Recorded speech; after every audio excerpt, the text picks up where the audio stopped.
आज की क्लास में हम एटमॉस्फेयर का एक अलग टॉपिक पढ़ेंगे जो कि आपका है क्लाउड्स, यानी बादलों के बारे में हम बात करेंगे। यहाँ पे कितने प्रकार के बादल होते हैं, किनका क्या नाम है और किनकी क्या विशेषता है, यह सब इस वीडियो के माध्यम से हम डिस्कस करेंगे।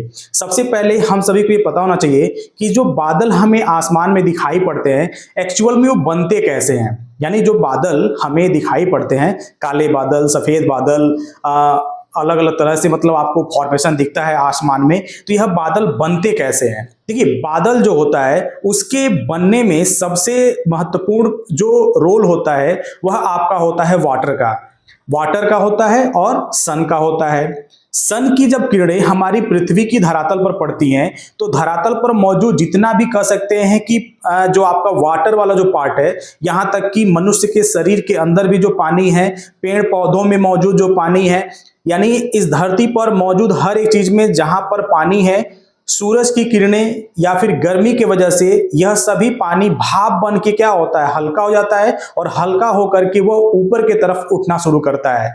और यही पानी जो भाप के रूप में ऊपर उठता है, यह ऊपर जाकर के क्या होता है, संघनित होता है, यानी कह सकते हैं कंडेंसेशन की प्रक्रिया के द्वारा यह बादलों का निर्माण करता है। ठीक है, यहां पर अगर हम किताबों में जो लिखा हुआ उसको अगर मैं पढ़ के आपको बताऊं तो जैसा कि यहां पे बताया गया है, बुक्स में दिया गया है कि पृथ्वी के धरातल से विभिन्न ऊंचाइयों पर वायुमंडल में मौजूद जल वाष्पों के संघनन से निर्मित जल कणों का जो जल कणों की जो राशि होती है उसी को हम बादल बोलते हैं, उसी को हम क्लाउड्स बोलते हैं। ठीक है, अब सबसे जरूरी यहां पर यह है कि यह जो क्लाउड्स है, यह जो बादल हैं, वो कितने टाइप्स के हैं, कितने प्रकार के होते हैं ऊंचाई के हिसाब से, यानी बादलों की ऊंचाई के आधार पर, ठीक है ना, उनके आकार के आधार पर यह जो कह सकते हैं कि बादल हैं वो कितने वर्गों में बांटे गए हैं, तो उनको एक एक करके पहले यहां पर आप ध्यान से समझेंगे।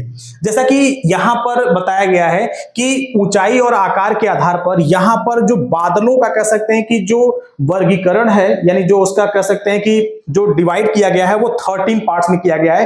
13 पार्ट्स में 13 भागों में बांटा गया है, जिसमें से पहला जो है आपका उच्च मेघ, दूसरा आपका है पक्षाभ मेघ, तीसरा आपका है पक्षाभ कपासी मेघ, फिर उसके बाद आपका पक्षाभ अस्तरी मेघ, मध्य मेघ, फिर उसके बाद आपका कपासी मध्य मेघ है, फिर उसके बाद आपका है अस्तरी मध्य मेघ, फिर उसके बाद आपका है वर्षा अस्तरी मेघ, निम्न मेघ, अस्तरी कपासी मेघ और अस्तरी मेघ और कपासी मेघ और कपासी वर्षा मेघ। यानी यह कुल आपके 13 पार्ट्स में बादलों का वर्गीकरण किया गया है उनके आकार और उनकी ऊंचाई के आधार पर। अब यहां पर आपको समझना यह है कि जो आपका उच्च मेघ है, यानी जो पहला वाला जो आपका है उच्च मेघ, इसका जो फॉर्मेशन होता है, यह जो मेघ होता है उसकी जो औसत ऊंचाई जो होती है वह होती है 5 से 13 किलोमीटर, यानी 5 से लेकर के 13 किलोमीटर इसकी क्या होती है, औसत ऊंचाई होती है, यानी ऊपर की तरफ, यानी धरातल से 5 से लेकर के 13 किलोमीटर की हाइट पर जो मेघ बनते हैं वो उच्च मेघ होते हैं। क्या होते हैं? उच्च मेघ इनको बोलते हैं, ठीक ना, हाई क्लाउड्स बोलते हैं। क्या बोलते हैं इनको? High clouds. यानी हाई क्लाउड्स का फॉर्मेशन धरातल से 5 से 13 किलोमीटर की ऊंचाई पर होती है। वहीं पर जो आपका जो दूसरा यानी पक्षाभ मेघ है, देखिए इसके बारे में समझिए कि यह जो बादल होता है, जो पक्षाभ मेघ, यानी यह जो बादल है, पक्षाभ जो मेघ है, कह रहा है कि यह बादल सबसे अधिक ऊंचाई पर पाए जाते हैं, यानी आपके उच्च मेघ से भी ऊपर यह बादल आपके पाए जाते हैं। पक्षाभ मेघ जो आपके हैं, ठीक है ना, यह आपके सबसे ऊंचाई पर पाए जाते हैं। ठीक है, वहीं पर आपका जो पक्षाभ कपासी जो मेघ है, यानी यह वाला जो तीसरा वाला जो आपका है पक्षाभ कपासी मेघ, इस मेघ के बारे में मैं आपको बताऊं, कह रहा है कि इन्हें मैकेरेल स्काई भी कहा जाता है। किसे? आपके पक्षाभ कपासी मेघ को इसे किसके नाम से जाना जाता है? मैकेरेल, यानी मैकेरेल, यहां मैं नोट कर दे रहा हूं, उसको आप नोट कर लेंगे। मैकेरेल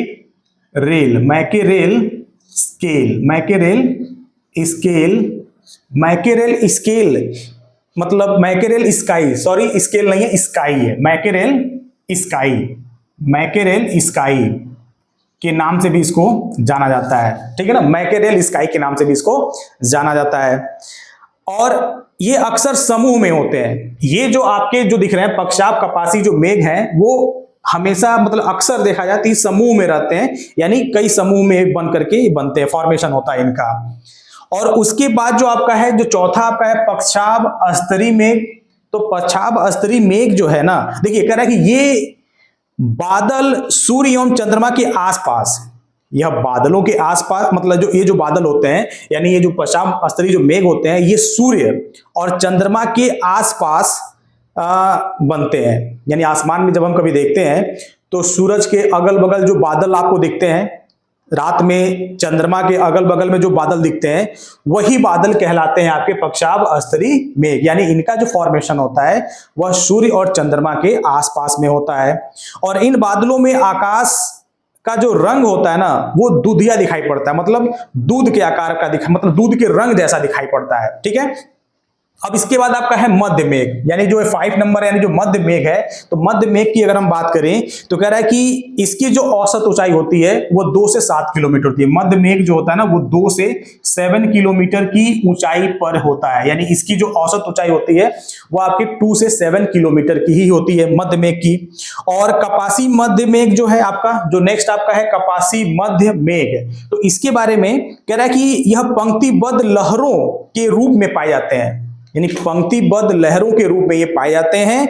और कह रहा है कि इसे उन्हें कह रहा है कि इन्हें ऊन की तरह संरचना बनाने के कारण ऊनी मेघ के नाम से भी इनको जाना जाता है। ऊनी मेघ, इनकी जो संरचना होती है उस संरचना के बेसिस पे इन्हें ऊनी मेघ के नाम से भी हम क्या करते हैं, जानते हैं। किसे? कपासी मध्य मेघ को हम ऊनी मेघ के नाम से भी जानते हैं। वही जो नेक्स्ट आपका है स्तरीय मध्य मेघ। तो स्तरीय मध्य मेघ जो है कह रहा है कि जब इनकी सघनता बहुत ज्यादा होती है तो सूर्य व चंद्रमा स्पष्ट दिखाई नहीं पड़ते, यानी सूरज और चंद्रमा को ढकने वाले ये जो बादल होते हैं, यानी ये जो स्तरीय मध्य मेघ होते हैं, यह सूरज और चंद्रमा को क्या करते हैं, ढक देते हैं, जिसकी वजह से सूरज और चंद्रमा बिल्कुल भी दिखाई नहीं पड़ता है। तो जो बादल आसमान में सूरज और चांद को क्या करते हैं, एकदम बिल्कुल ढक देते हैं, तो ऐसे जो बादल होते हैं उनको हम बोलते हैं स्तरीय मध्य मेघ बोलते हैं। और अगला आपका है वर्षा स्तरीय मेघ, जो आपकी 8वां है वर्षा स्तरीय मेघ। तो कह रहा है कि वर्षा स्तरीय जो मेघ होता है, कह रहा है कि इनसे हल्की बारिश होती है और कभी कभी इनसे होने वाली जो बारिश है वह धरातल पर पहुंचने से पहले ही भाप बन के क्या हो जाती है, वायुमंडल में ही विलीन हो जाती है, मतलब मिल जाती है। ठीक है, किसके बारे में कह रहा है, ये वर्षा स्तरीय मेघ के बारे में। हल्की फुल्की बारिश होती है, लेकिन कभी कभी इनका जो बारिश की जो बूंदें होती हैं वो वायुमंडल में ही भाप बन के उड़ जाती हैं। और नेक्स्ट आपका इसमें जो है आपका निम्न मेघ की अगर हम बात करें तो कह रहा है कि निम्न मेघ, इसकी जो औसत ऊंचाई मतलब ऊंचाई जो होती है वो 2 किलोमीटर की ही होती है। कितनी होती है? 2 किलोमीटर, यानी 2 किलोमीटर की इसकी औसत ऊंचाई होती है किसकी, निम्न मेघ की। और नेक्स्ट आपका है स्तरीय कपासी मेघ, यानी जो आपका 10वां है स्तरीय कपासी मेघ। इसके बारे में आपको बताऊं तो कह रहा है कि यह भूरे रंग की परतों में होती हैं, जो समूह पंक्तियों के रूप में दिखाई पड़ती है, मतलब इनका जो समूह होता है पंक्तियों के रूप में दिखाई पड़ता है। और जो नेक्स्ट आपका है स्तरीय मेघ, जो आपकी 11 वाला है स्तरीय मेघ, तो स्तरीय मेघ के बारे में बता रहा है कि यह धरातल से कुछ ऊंचाई पर कोहरे की तरह मतलब आसमान को ढक देते हैं, जैसे धुंध टाइप का दिखता होगा आपको, आसमान में एक धुंध बनी होती है जिसमें हल्के हल्के कोहरे टाइप का होता है, जिससे आकाश क्या होता है, ढक जाता है। तो यह बनता है किसके वजह से, स्तरीय मेघ के वजह से। और जो नेक्स्ट आपका है आपका 12th वाला, वो है आपका कपासी मेघ। तो कपासी मेघ यह देखने में आकाश में धुनी हुई रुई के ढेर के जैसा, मतलब ये जो आपका कपासी मेघ है 12 नंबर पे है, तो कपासी मेघ आसमान में धुनी हुई रुई, मतलब वह रुई जिसको बहुत धुना गया होता है, ठीक है ना, तो धुनी हुई रुई के जैसा दिखती है। और नेक्स्ट इसमें जो लास्ट आपका है कपासी वर्षा मेघ। तो कपासी वर्षा मेघ कह रहा है कि इन मेघों में तेज बौछारों के साथ बारिश होती है, यानी आपकी कपासी वर्षा वाले मेघ में तेज बौछार के साथ बारिश होती है और कभी कभी ओले भी पड़ते हैं, ठीक है ना। तो ये कह रहा है कि इसमें यानी कपासी वर्षा मेघ में गरज के साथ ओले भी पड़ते हैं, ठीक है ना, आंधी भी चलती है और बारिश तेज होती है। तो यानी कुल मिलाकर अगर इन सभी को देखा जाए तो मतलब सबसे अधिक अगर वर्षा किसी में हो रही है तो आपके कपासी वर्षा मेघ वाले में बादलों से हो रही है, ठीक है ना। अब अगर हम बात करें बादलों के कुछ और इंपॉर्टेंट फैक्ट की बात करें, कुछ इंपॉर्टेंट पॉइंट्स को अगर देखा जाए बादलों के बारे में, तो पहला यह है कि जो बादल हमें आसमान में दिखाई पड़ते हैं, जो क्लाउड्स हमें आसमान में दिखाई पड़ते हैं, तो यह जरूरी नहीं है कि जो बादल दिखाई पड़ रहे हैं वो वर्षा ही करेंगे, ठीक है ना। तो पहला यही इंपॉर्टेंट पॉइंट यह है बादलों के बारे में कि सभी बादल वर्षा नहीं करते हैं, यानी आसमान में दिखने वाले सभी तरह के जो बादल होते हैं वह सभी वर्षा नहीं करते हैं। और किसी भी समय पृथ्वी का आधा भाग बादलों से आच्छादित रहता है। यह काफी इंपॉर्टेंट है कि किसी भी समय, मतलब हर समय, इस समय हम आपको मतलब ये टॉपिक पढ़ा रहे हैं, इस समय या फिर आने वाले समय में या फिर जैसे भी, मतलब हर समय हमारी पृथ्वी का आधा हिस्सा बादलों से क्या होता है, ढका होता है, ठीक है ना, आधा हिस्सा ढका होता है। और समझने वाली बात यहां पर यह है कि उस आधे भाग का 3% भाग ही केवल वर्षा करता है, यानी जो पृथ्वी का जो आधा हिस्सा जो बादलों से ढका हुआ है उसका 3% भाग ही केवल वर्षा वाला होता है, यानी 3% भाग ही वर्षा करता है। और बादल जो है वह सौर विकिरण को, यानी कह सकते हैं कि जो सूरज से आने वाली जो किरणें होती हैं, सौर विकिरण को क्या करती है, अवशोषण करती है, मतलब उसको एब्जॉर्ब कर लेती है और रिफ्लेक्ट भी करती है।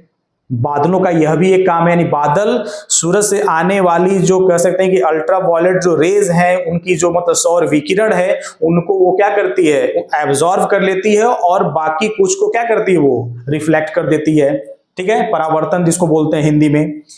और जो इंपॉर्टेंट पॉइंट ये है कि सौर विकिरण का 30% भाग परावर्तन करते हैं, यानी बादल जो होते हैं सूरज से आने वाली जो किरणें हैं उसका 30% सौर विकिरण यानी क्या करती है, वो रिफ्लेक्ट कर देती है, यानी परावर्तन कर देती है, वापस उसको अंतरिक्ष में भेज देती है बादल, ठीक है ना।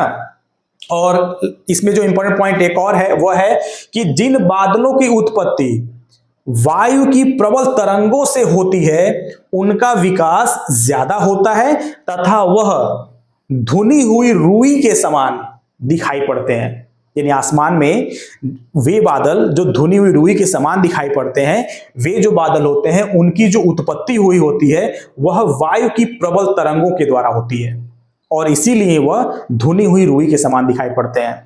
तो यह बादलों से कुछ आपके इंपॉर्टेंट कह सकते हैं कि पॉइंट्स थे, ठीक है ना। एग्जाम में इससे क्वेश्चन 1 या 2 आने के चांसेस हैं, ठीक है ना, और इंपॉर्टेंट है जिसको आप अच्छे से देख लेंगे, अपना कॉन्सेप्ट क्लियर कर लेंगे। बाकी अब नेक्स्ट वीडियो में एक नए टॉपिक के साथ हम मिलेंगे आपसे। और अगर आप चैनल पे नए हैं तो सब्सक्राइब कर लीजिए, बेल आइकन दबा लीजिए।